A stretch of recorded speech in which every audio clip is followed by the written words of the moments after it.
वैभवी नगरी काठमांडू के कई स्थानों पर होते हुए कुछ साधु संतों के समुदाय के साथ नीलकंठ वर्णी वहां के राजा के महल में आ पहुंचे।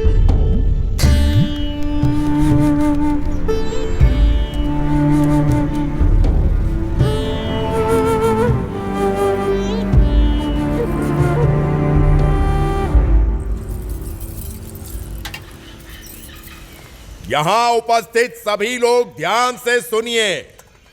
हमारे राजा जी को कुछ असाध्य रोग हुआ है जिससे उनके पेट का दर्द मिट ही नहीं रहा है। यदि किसी को भी इस रोग और उसके निवारण की जानकारी हो तो वो बताएं और हमारे राजा जी का इलाज करें और उचित इनाम भी पाएं।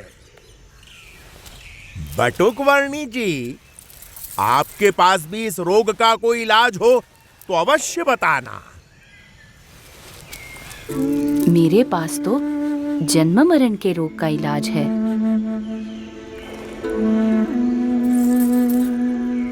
सोच समझकर बोलना बालक। मैं राजा हूं, रण बहादुर साहा। सन्यास में भगवान होते हैं।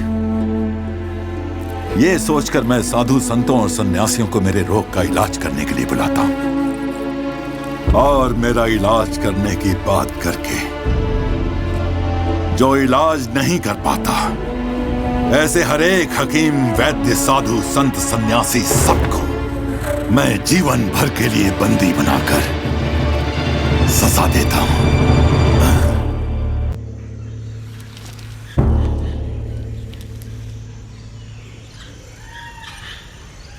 वही तो आप भूल कर बैठते हैं राजन। अपने कर्मों की सजा दूसरों को देकर। इस जन्म में या पिछले जन्मों में आपने स्वयं जो बुरे कर्म किए हैं, उनके फलस्वरूप आपको ये रोग मिला हुआ है। ऐसी बातें मेरे मुंह पे कर रहे हो? तुम्हें डर नहीं लगता? सत्य बात को सुचारू रूप से कहने में डर कैसा राजन?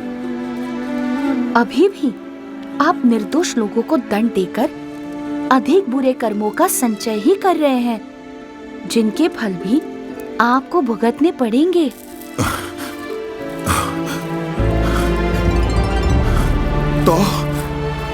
तो मैं क्या करूं? कैसे छुटकारा पाऊं इन सब से? कैसे छुटकारा पाऊं इन सब?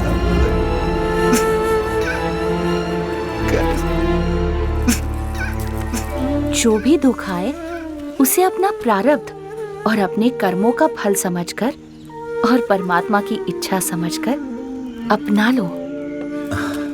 अपनी भूलों का पश्चाताप करके और परमात्मा को प्रार्थना करके प्रायश्चित करने से दुख का निवारण हो सकता है।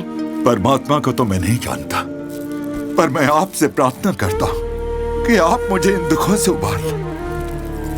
आप जो कहेंगे वो मैं करूंगा।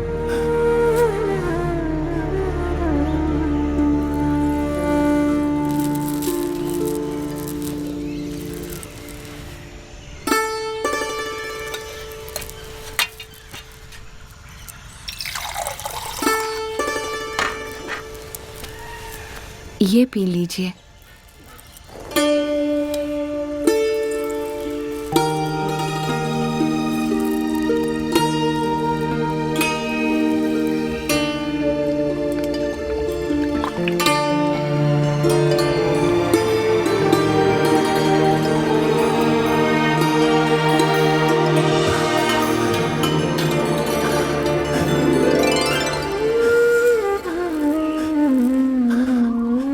ऐसी राहत की अनुभूति मुझे आज तक नहीं हुई प्रभु।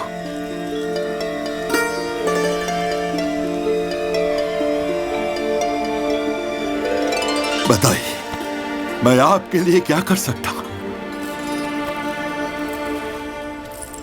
मुझे कुछ नहीं चाहिए। बस जिन निर्दोष लोगों को आपने बंदी बनाकर रखा हुआ है, उन सबको छोड़ दीजिए। जैसा आप कहें।